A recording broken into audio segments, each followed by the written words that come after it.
Ce qui me fascine et m'inspire le plus, je crois que c'est le temps et son impermanence.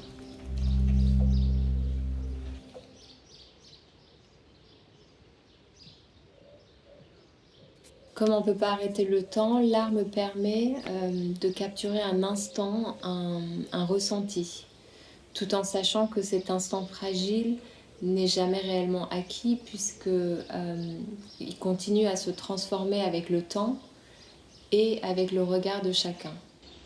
Et pour moi, l'œuvre est l'essence de cet instant.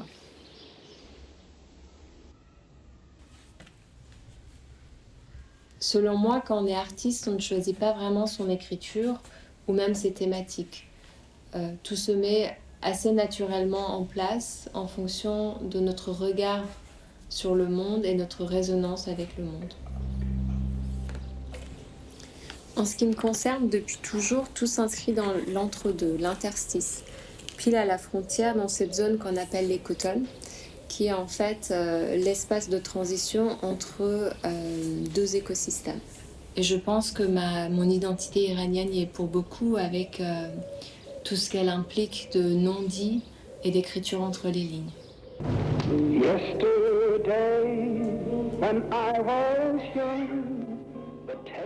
Lorsque j'ai quitté l'Iran à l'âge de 9 ans, j'ai dû inconsciemment me faire une promesse, le genre de promesse assez ancrée et qui continue à agir malgré l'enfouissement avec l'âge, la promesse de ne pas remplacer l'Iran.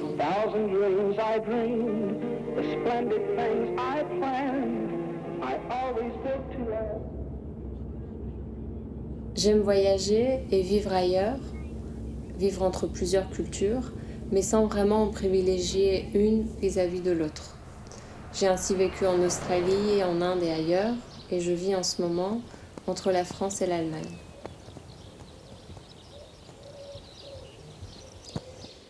Cet entre-deux, mais aussi ces ponts, se retrouvent dans tout ce que je fais. Il y a toujours de la superposition, des croisements qui arrivent à la création de nouveaux territoires.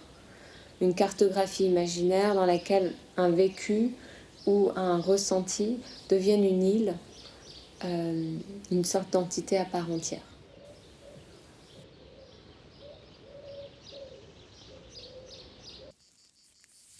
La photographie a une place privilégiée dans ma pratique. C'est mon point de départ, mon ancrage dans le réel, avant qu'elle ne devienne une surface picturale qui est une autre forme de réalité.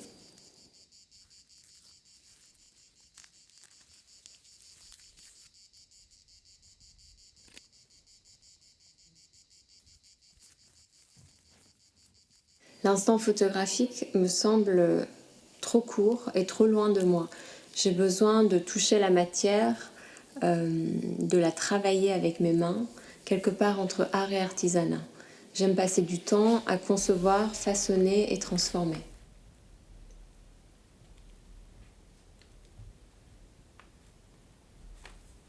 Une œuvre d'art est certes précieuse, mais elle n'est pas sacrée. Plutôt qu'avoir peur et de prendre des gants blancs pour toucher mes tirages, je préfère vraiment les toucher et les marquer par ce contact. Lorsque par exemple je recouvre mes tirages au stylo bille, là c'est vraiment un processus toujours identique et répétitif où j'avance vraiment millimètre par millimètre, seconde par seconde, jusqu'à arriver par exemple à 27 heures de recouvrement et 7 km d'encre pour finir une pièce.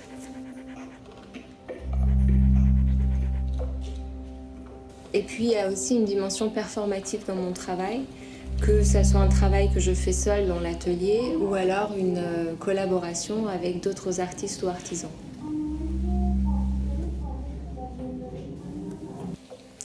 Et dans la série Ecotone, j'avais utilisé mes tirages photos comme matière brute dans une performance nommée Cassure sublimée, que j'ai créée avec Yuko Kazeki et Sherwood Chen. Et à force de toucher ces tirages lors de la performance et de danser dessus, elles ont fini par s'abîmer et se déchiraient. Et à la fin de la performance, j'ai récupéré tous ces morceaux orphelins de photos et j'en ai fait mes compositions qui ne sont tenues que par leur contour doré, qui utilisent cette technique ancestrale japonaise qui s'appelle le kintsugi, où l'objectif est de mettre de l'or dans la fente cassée, dans la cassure, pour justement la sublimer.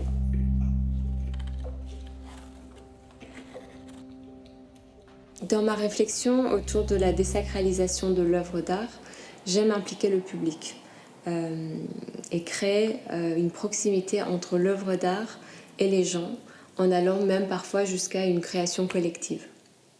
C'est pour moi ma façon de considérer leur présence. C'est comme ça que, par exemple, dans le corpus d'Istu Shortpass, qui est tout un travail autour des méga-feux de forêt, je demande au public de prendre un morceau de charbon et de tracer une ligne continue d'un bout à l'autre de la surface sur plusieurs mètres. C'est une façon pour moi de les rendre acteurs. Et par ailleurs, cette trace de charbon laissée sur les doigts a une symbolique très forte pour moi parce que nous sommes tous responsables face au réchauffement climatique et à ces phénomènes de méga-feux. Et cette trace de charbon sur les doigts vient vraiment symboliser cette responsabilité. Ce travail sur les méga-feux de forêt a été entamé en Australie en 2020 et poursuivi en France en 2021 et 2022. Et c'est un travail au long cours que je vais poursuivre sur les prochaines années avec des géographies différentes et toujours en mêlant les différentes disciplines artistiques et même scientifiques et toujours en lien avec le public. C'est pour moi un sujet qui est très important et c'est un moment où l'art peut servir à garder ce sujet vivant et vraiment s'assurer à ce que les gens comprennent bien ce phénomène et l'importance de ce qui est en train de se jouer.